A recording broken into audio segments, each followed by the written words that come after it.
আসসালামু আলাইকুম ভিউয়ার্স, আজ আমি আপনাদেরকে ভর্তা বাঁশপাতা শুটকি ভর্তার জন্য এখানে আমি 8-10টা শুকনা মরিচ নিলাম, 1 কাপ পরিমাণ পেঁয়াজ কুচি নিয়েছি, 4টা বাঁশপাতা শুটকি, 5-6টা রসুন নিয়েছি।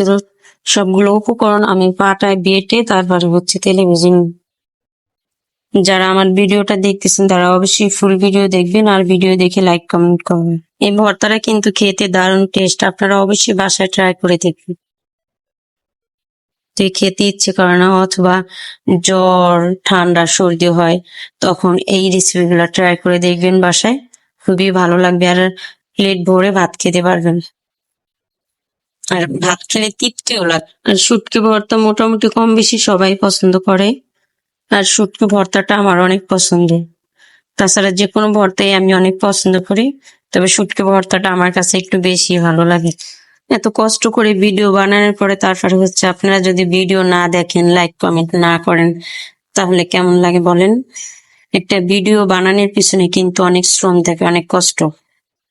বললে একটা ভিডিও হয়ে যান। আমি এই যে কাঁচা কিছু ধনিয়া পাতা দিয়ে দিলাম, ধনিয়া পাতাটাও ভালোভাবে বেটে নেবে, একদম মিহি করে বেটে তারপরে তেলে ভাজবো।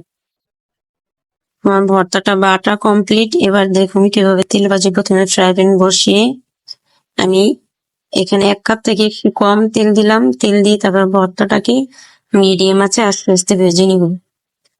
এই ভর্তাটা একটু তেলের পরিমাণ বাড়িয়ে দিতে হবে, কারণ তেলের পরিমাণ বাড়িয়ে দিয়ে ভর্তাটা আপনার ভাজতে হবে, মিডিয়াম আঁচে ভাজতে হবে।